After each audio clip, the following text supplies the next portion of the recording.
So it is my pleasure to invite to the stage our 5 panelists, all in the coaching industry. Our first speaker, and as I call your name, if you could kindly come to the, your names are here on the table, if you could take your seat here. The first person I'd like to introduce is Aparna Sharma, which is a beautiful smile. She did her post-graduation in Personnel Management and Industrial Relations, PM and IR, from the Tata Institute of Social Sciences, TISS, Mumbai, 1996 batch. Have a seat, thank you. Batch is a new word for me. We don't use that word in Canada. So I find it really sweet to say you come from a certain batch. I love it. Okay. She started her career as a management trainee and is today Director of HR at Deutsche. Have I pronounced that correctly? Deutsche? Ooh, Deutsche Bank Global Services, Deutsche Bank Group. In her 15 years of career, Aparna has worked in companies like NOCIL, Monsanto, at various positions leading to head HR, Novartis, Healthcare, and the list goes on. Currently, she's working with the Deutsche Bank Global Services as Director of HR for their service centers in Mumbai and Jaipur. She's excited with the possibility of making a huge difference in this industry, given the nature of business and complexity involved therein. Wow, yeah. She brings in a rich experience in HR and is well positioned to provide quality HR leadership. On the personal front, Aparna is an avid reader, poetess. Oh wow, did you bring some of your poetry with you? I'm a poet too. Intrepid traveler, nature and wildlife enthusiast, amateur photographer, has a passion for gardening, me too, and a keen people collector. We'll have to ask her what that means. She collects people, okay. Current passion is learning French and Sanskrit. God bless you for that. Wow. Can we have a warm round of applause for Aparna Sharma? So before I begin, just would like to ask how many HR practitioners in this audience? Wow, look at that. Okay. Okay. What about the others? People from operations, finance? Is that the kind of profile? Training? Okay, so operations, okay. It's interesting, and I asked that question because obviously there must be something that must be compelling you, to look at this field or function of coaching. There must be some inclination in your own personalities which may be prompting you to understand and figure out, what this means.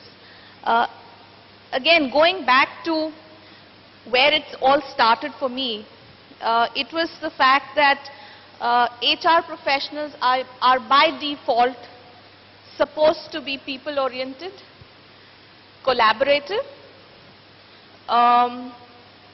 Everyone is supposed to be result-oriented, irrespective of function, but clearly people who would be able to find solutions to people issues and people problems, either at an organization level or at individual levels. However, it is not essential for every HR person to be a good mentor or a coach, okay?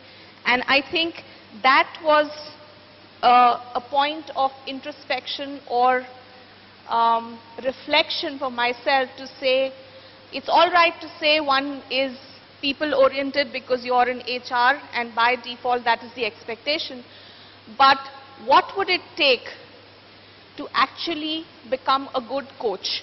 And in the past, just as was being talked about earlier, in the past coaching and mentoring were used interchangeably. Now, as a result of what was explained earlier, we understand that coaching obviously is the umbrella, and you would have mentoring as a subset of it in terms of all kinds of things that can happen. So a upon introspection, I realized that things that I was doing as part of my job or my role in the organization obviously had elements of coaching, and you can break those down in probably 3 parts.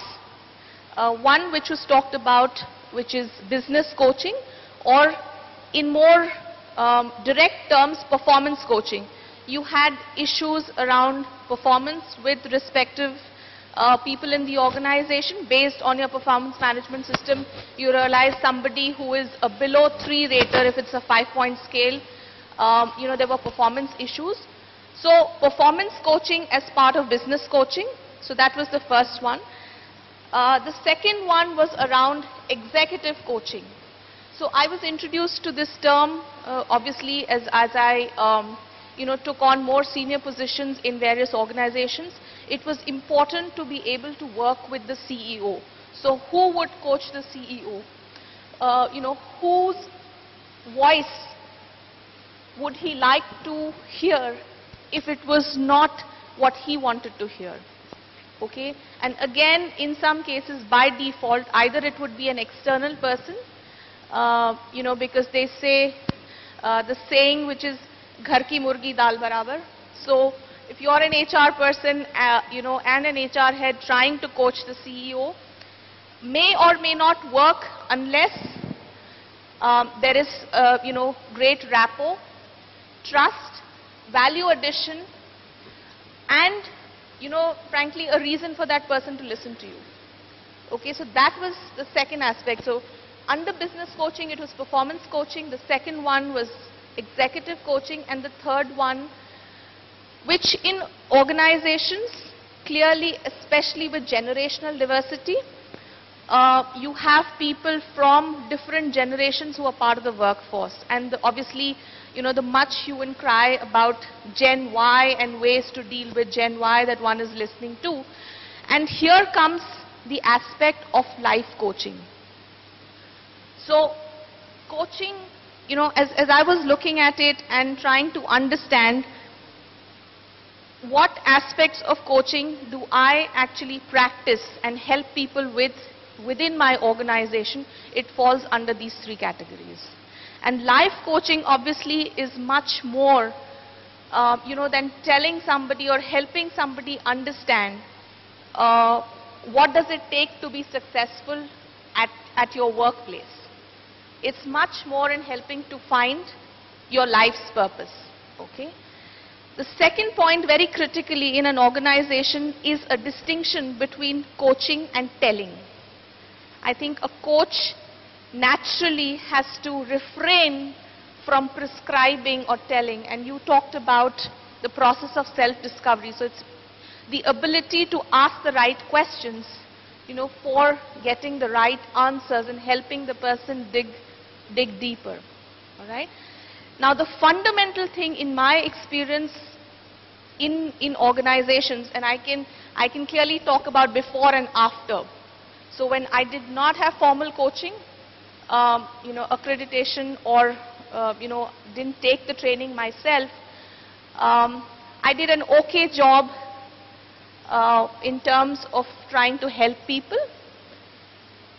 Once I learned the tools and techniques as a result of training, I think obviously the probing, the aspects in terms of asking the questions became much more effective, became much more tailor-made, and helped people much better.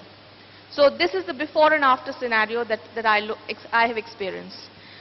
However, I was talking about the fundamental thing, and I think all the panelists here would agree with me, is the authentic intent to want to help a person. So it's all right to be a coach. However, if the intent is not very authentic, okay, I don't think it makes the right kind of impact. You have to, be interested in wanting to help the other person, because it can be a very emotionally draining exercise. You coach people day in and day out, whether it's performance coaching, you want it to work, you want the person to turn around, not to lose one's job. It's a huge responsibility that in the organization I would have. If it's working with the CEO, Okay? You want to ensure that he has the right impact, while he is, at that helm of affairs. If it's life coaching, the responsibility is much larger. So the intent has to be very authentic, and I would say that is what differentiates good coaches from average coaches. I have experienced that it takes a toll on your emotions, and it's important to be very objective. And while you're involved in the situation and the coaching, the entire experience, you have to be able to keep yourself out of it and have a very dispassionate view, so that you are able to help the person in the right manner. I think these are some key principles or things that I keep in mind, as I talk to people. The final thing is the chemistry. It's not about, in the organization saying, because I'm trained, I can coach anybody. I think unless the chemistry works, I don't think, the process goes further. So in a nutshell, that has been my journey with respect to coaching in various organizations that I've worked for. We will take on questions and talk about it a little more. Thank you. Let's hear some noise for